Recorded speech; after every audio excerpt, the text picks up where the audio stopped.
예, 오늘부터 우리는 이제 본격적인 세상의 마지막에 대한 이야기를 보게 됩니다.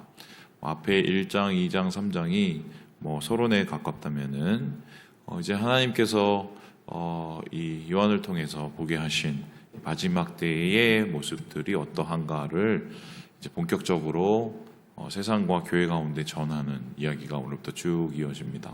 오늘 이제 첫 번째 보는 이야기는 하늘의 예배, 그리고 내일도 똑같이 그 예배의 모습들이 나타나는데, 사실 이제 4장과 5장은 똑같고요. 거의 이것을 좀 시각의 차이로 보는 거죠.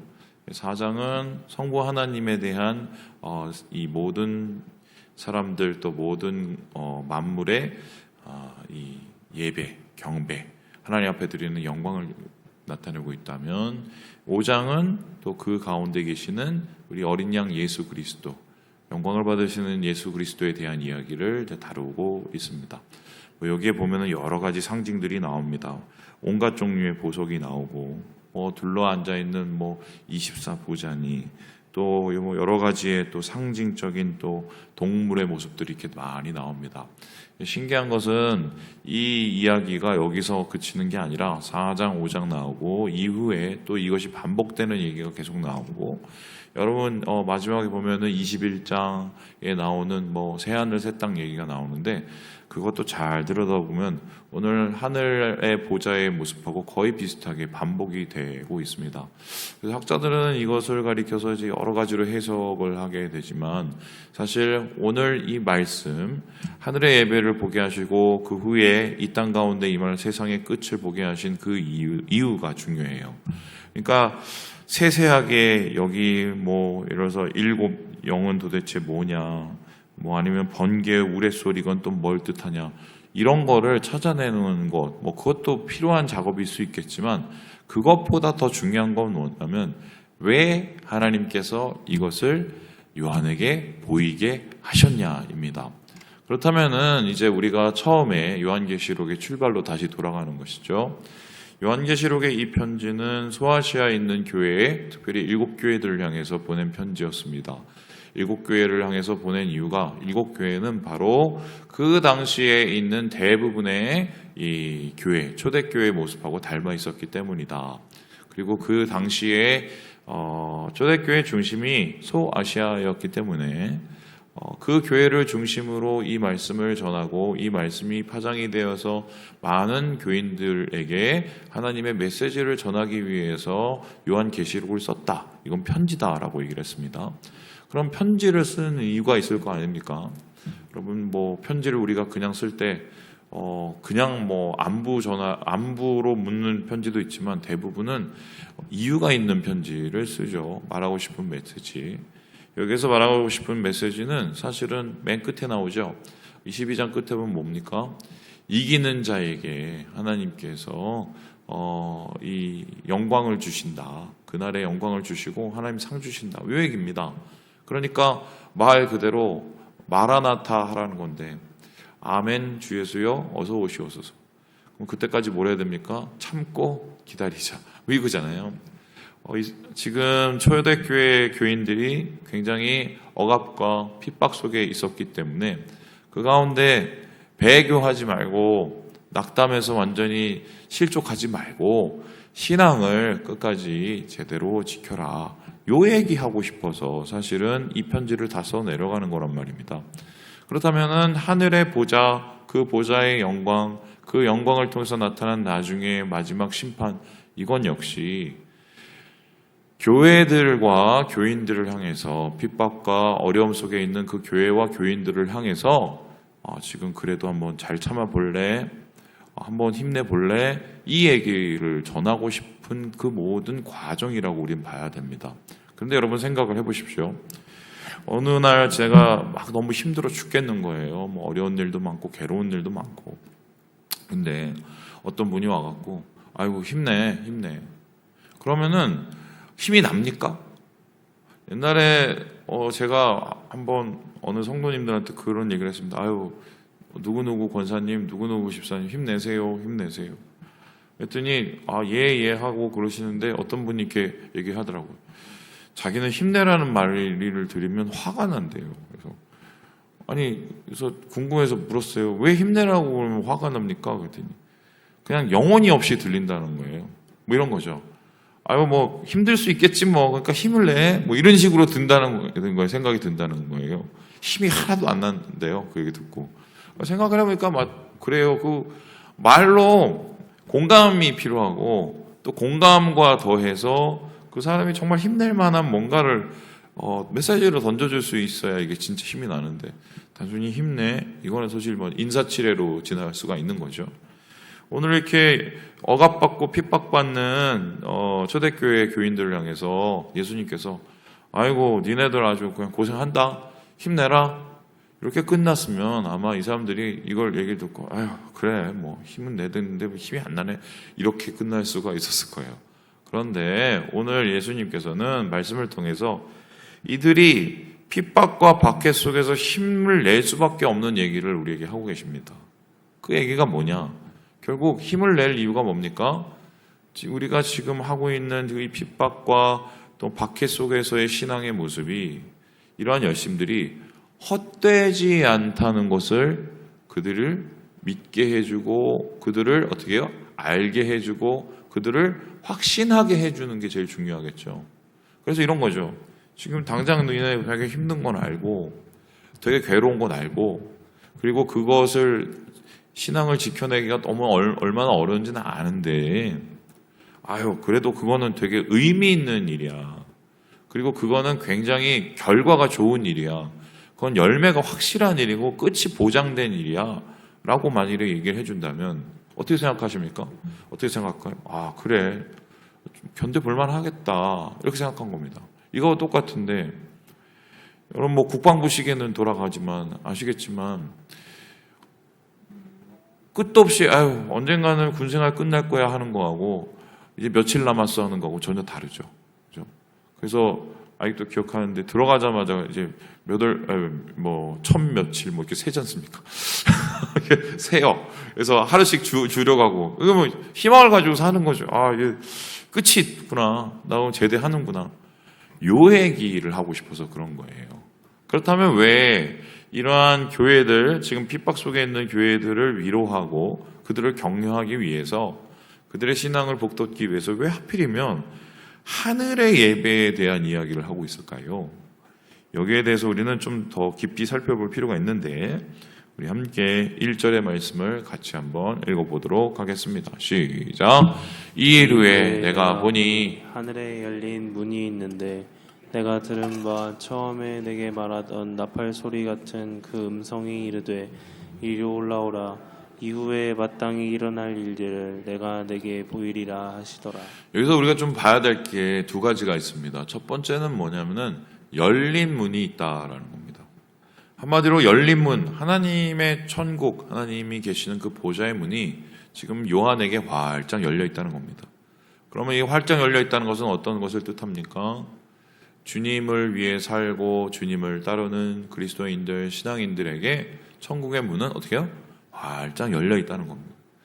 너희의 수고와 너희의 어려움을 이겨내는 그러한 인내가 절대로 그냥 공짜가 아니고 나중에 하나님께서 이 천국의 문을 활짝 열어주셔서 너에게 선물해 주신다는 확실한 보상을 의미하고 있어요. 뿐만 아니라 이 말씀을 한번 다시 보면요. 뭐라고 합니까? 일이 올라오는 이유가 뭐냐면은 이후에 마땅히 어떤 일이에요? 일어날 일을 얘기한다고 합니다. 그러면 마땅히 일어날 일이라는 것은 뭐냐면은 이런 겁니다. 요한이 슉 하고 영이 올라가서 천국을 이렇게 바라보고 그 천국에 거기 하나님이 계시는데 그 보는 장면이 나중에 지금 이것은 하늘에 있지만 어디에서 이루어져요? 이 땅 가운데 이루어진다는 것입니다.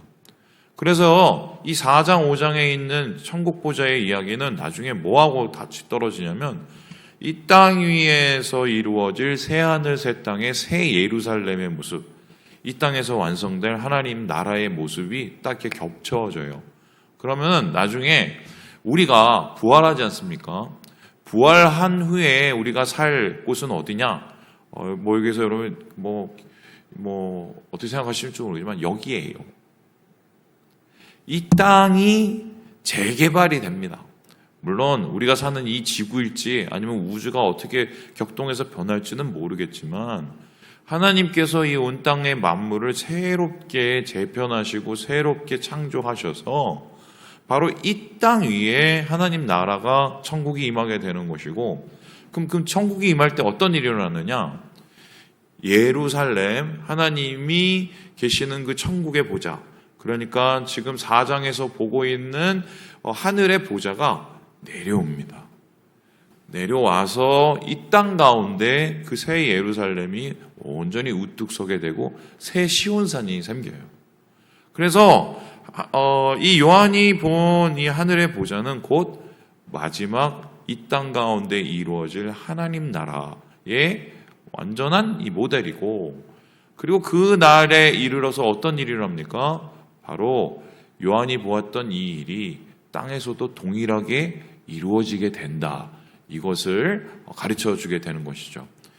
그러면은 목사님, 하늘의 보좌가 이 땅 가운데 이루어지는 게 실제적으로 어떤 위로가 될까요? 이렇게 질문해 볼 수 있습니다. 여기에 대해서 우리가 요거를 한번 봐야 되는데요. 우리 함께 2절의 말씀을 같이 한번 읽어보도록 하겠습니다. 시작. 내가 곧 성령에 감동되었더니 보라, 하늘의 보좌를 베풀었고 그 보좌 위에 앉으신 이가 있는데. 지금 하늘의 보좌가 있다고 합니다. 하늘의 보좌는 한마디로 모든 만물을 다스리는 왕입니다. 모든 만물을 다스리는 왕이 누굽니까? 바로 우리 하나님이십니다. 그 하나님임을 좀 더 자세하게 이야기하기 위해서 3절에 보니까요, 무지개가 있다고 얘기합니다. 왜 무지개를 얘기할까요? 여러분, 무지개 하면 누가 떠오릅니까? 노아 할아버지 떠오르죠? 노아는 억울해요. 그냥 계속 할아버지예요. 노아가 이 땅 속에서 그 방주를 내리고 땅에 내렸었을 때 어떤 일이 일어났습니까? 무지개가 떴죠. 그 무지개는 하나님의 생명의 약속입니다. 하나님은 언약과 생명의 약속으로 여전히 이 땅을 바라보고 계시고 통치하고 계시는 거죠. 그럼 이런 건데, 지금 교회와 교인들을 괴롭히는 인간은 누구냐면 그 당시에 로마 황제였단 말입니다. 로마 황제는 말 그대로 신급이고요. 그 사람을 숭배하기 위해서 황제 신상을 세워서 사람들이 절하게 만들었어요. 특별히 이 당시 요한의 시대의 황제가 누구냐면 도미티아누스인데, 이 인간이 기독교인들을 엄청 탄압을 한 인간입니다. 그러니까 사람들은 생각은, 저 황제놈이 있는 이상은, 저 보좌가 있는 이상은 우리는 아주 글렀다. 맨날 이렇게 핍박당하고 박해당하고 손해받고 이거 언제까지 끝나냐. 보라는 거죠. 근데 진짜 그 보좌가 영원히 갈 보좌인지, 아니면 세상에 가장 영원하고 완전하고 또한 세상에 가장 온전한 그 보좌가 누구의 것인지를 보라는 겁니다. 그 도미티아누스가 아니라 누구예요? 세상을 다스리는 분이 하나님이라는 거예요. 그러니까 그 자꾸 로마 황제 그 보좌를 바라보면서 낙심하지 말고 눈을 들어서 산만 보지 말고 그 뒤에 계시는 천지를 창조하신 하나님을 바라보라는 거죠. 하나님의 손길이 우리를 다스리고 계시고 그 뜻을 하나님께서 이루고 계신다는 것을 다시 한번 믿고 신뢰하라고 가르치고 있는 것입니다. 그리고 여기서 끝나는 것이 아니라 또 얘기를 이렇게 하는데요. 우리 함께 4절의 말씀을 같이 한번 읽어보도록 하겠습니다. 시작. 또 보좌에 돌려 24 보좌들이 있고 그 보좌들 위에 24 장로들이 흰 옷을 입고 머리에 금관을 쓰고 앉았더라. 여기 보니까 24 또 장로와 24 보좌가 있습니다. 그러면 이 장로와 이 보좌는 누구냐? 신천지 애들이 이걸 가지고 막 장난치고 그러는데, 이건 24라는 게 되게 중요합니다. 24는 둘로 나누면 몇입니까? 12죠. 12 곱하기 2입니다. 그래서 많은 학자들이 이걸 어떻게 해석하냐면 12는 구약의 교회고 또 다른 12는 신약의 교회다라고 봅니다. 그래서 구약의 교회, 여러분 12지파 아시죠? 이스라엘의 그 12지파 구약 교회를 상징하고, 또한 12는 12 제자, 그리고 12제자에 의해서 선교하고 세워진 이 땅의 초대 교회들을 의미한다. 그래서 하나님께서는 어떤 뜻입니까? 하나님의 보좌에 앉으시고 그 보좌의 주위에는 바로 하나님의 백성들을 세우시고 그들을 하나님께서 어떻게 해요? 영광 가운데 붙잡아 주신다는 것을 의미하죠. 그렇다면은 그 보좌는 바로 성도들을 뜻하고 교회들을 뜻하는 겁니다. 아, 우리의 노고가 절대로 헛되지 않는구나. 하나님께서 마지막 때에 우리를 이렇게 기억하시고 영광 중에 우리를 붙잡아 주시는구나. 이렇게 말씀하고 있는 거예요. 그들 가운데 말 그대로 힘을 내라고 지금 그 이유를 설명을 하고 있는 것이죠. 그리고는 지금 마지막으로 그렇다면은 우리가 이 땅 가운데 제일 주의를 기울여서 이 땅의 신자들이 가장 마음을 기울여서 해야 될 오늘의 가장 큰 사명이 무엇인지를 물어보는 겁니다. 지금 우리가 핍박과 박해 속에 있는데 결국 이 보좌는 하나님의 보좌가 가장 큰 보좌고, 그리고 하나님은 우리를 마지막에 우리를 그 영광 중에 앉게 하실 터인데, 그렇다면은 이 땅에 우리가 무엇을 위해서 제일 우선순위를 두고 살아가야 될까? 이것을 이제 질문해 볼 때 요한은 여기에 대해서 이렇게 이야기를 하고 있습니다. 우리 함께 11절의 말씀을 같이 한번 읽어보도록 합니다. 시작. 우리 주 하나님이여 영광과 존귀와 권능을 받으시는 것이 합당하오니 주께서 만물을 지으신지라 만물이 주의 뜻대로 있었고 또 지으심을 받았나이다 하더라. 무엇을 하고 있습니까? 지금 예배를 드리고 있습니다.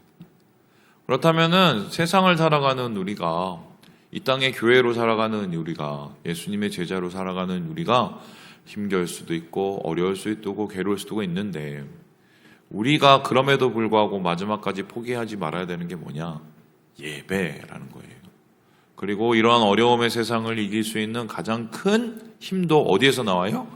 예배를 통해서 나옵니다.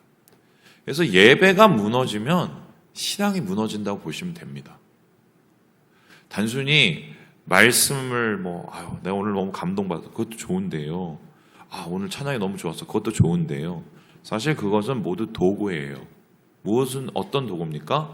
하나님을 제대로 예배하기 위한 도구란 말입니다. 그러면 우리의 인생에서 어떻게 오늘 하루를 버텨내고 살아가느냐? 오늘 어떻게 우리가 하나님 안에서 값진 인생을, 시간을 우리가 살아내느냐? 예배. 목사님, 예배가 궁극적으로 옵니까? 질문해보는 겁니다. 예배는 아주 여러 가지로 정의를 하고 여러 가지로 개념 정리를 할 수 있지만 결국 예배는 한 가지입니다. 하나님을 만나는 거예요. 이 땅의 성도들이, 이 땅의 교회들이 가장 힘써야 될 것은 내가 지금 어디에 있든지, 내가 지금 땅바닥에 굴러다니든지, 아니면은 내가 지금 배를 두들기면서 배부르다 하든지, 그건 중요한 게 아니에요. 그곳에서 하나님을 만나는 게 중요한 거예요. 바로 지금 이 땅 가운데 살아가는 모든 백성들이 예배 가운데 주를 만나고 마지막 그날 주님께 그 예배를 드리면서 감격의 눈물을 흘리는 이 장면을 지금 요한이 성도들에게 얘기하면서 그들을 위로하고 있는 거죠. 힘내. 우리가 나중에 이렇게 될 거야. 하나님이 이렇게 해주실 거야. 그리고 우리는 그 하나님을 오늘도 만나야 돼. 이 얘기하고 있는 겁니다. 말씀을 마칩니다. 우리 사랑하는 여러분, 주님 안에서 하나님을 만나는 일, 가장 공개하고 가장 가치 있는 일 게을리하지 마시고 주를 만나고 주의 은혜로 오늘 하루를 주님과 함께 승리하시는 우리 모든 형제 자매들 되시길 주님의 이름으로 축원합니다.